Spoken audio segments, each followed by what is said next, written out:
Si le design a une patrie, c'est sans conteste l'Italie. Direction Milan, où l'une des marques emblématiques du design transalpin nous ouvre ses portes.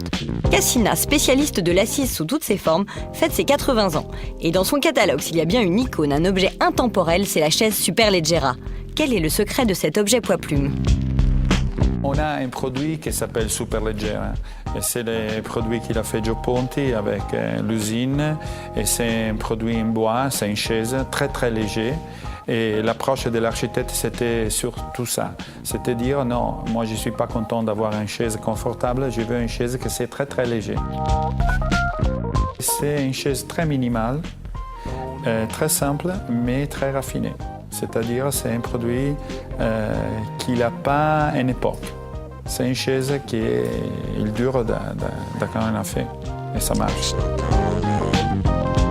Et quand on pense qu'est-ce que c'est l'icône de Cassina et qu'est-ce que c'est l'icône du design italien dans le monde entier, c'est la chaise Superleggera de Gio Ponti. Cette chaise est un objet tellement incontournable de l'histoire du design que les jeunes designers se la sont réappropriés. Ainsi, Arik Levy n'a pas hésité à jouer l'accumulation pour en faire une suspension. S'il fallait encore prouver sa légèreté, voilà qui est fait.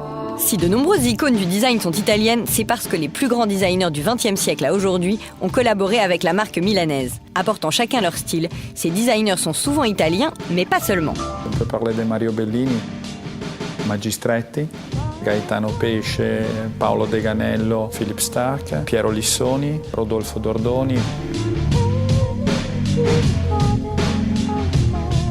On a toujours l'approche de travailler avec des designers qu'on connaît, mais surtout, on a l'envie de commencer à travailler avec des autres designers qui peuvent donner des approches différentes à nous, qu'on cherche toujours d'améliorer notre qualité.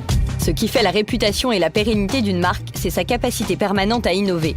Qu'il s'agisse d'innovation technique ou d'évolution dans la forme, l'essentiel est toujours de s'adapter à nos modes de vie. Le XXe siècle a vu notre quotidien changer de manière radicale et a ainsi obligé les designers à penser la modularité.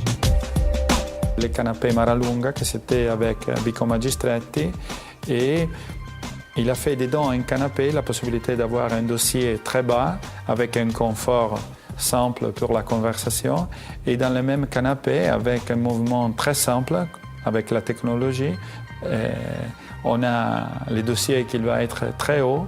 Et ça, il va donner un confort si quelqu'un veut lire un livre ou regarder la télé. C'est un Français, l'architecte Le Corbusier, qui a pensé pour Cassina des meubles reconnaissables entre tous. Métal, cuir, ligne souple furent sa marque de fabrique. Des ingrédients qui ne suffisent pas à expliquer l'intemporalité de ses créations. Ils sont actuels, ils sont toujours actuels. C'est très minimal, très simple. Il a une bonne identité. Il est capable d'être mis dedans de toutes les maisons, c'est-à-dire qu'il a une flexibilité. C'est toujours un produit qui va être reconnu, mais aussi il a une fonction. C'est-à-dire le C4, c'est un produit qui pour la fonction, il marche très bien. C'est pas seulement une icône. Et Le Corbusier n'est pas le seul Français à avoir imprimé sa marque en Italie. L'incontournable Philippe Starck, avec les mêmes matériaux que son illustre prédécesseur, associé aux techniques d'aujourd'hui, crée pour l'Italie les meubles de demain.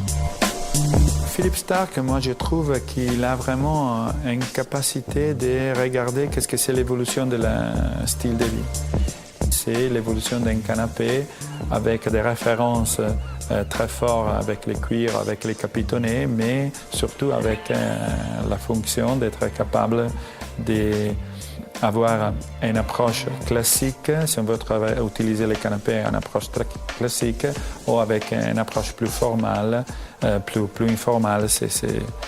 C'est toujours à côté de l'évolution du lifestyle.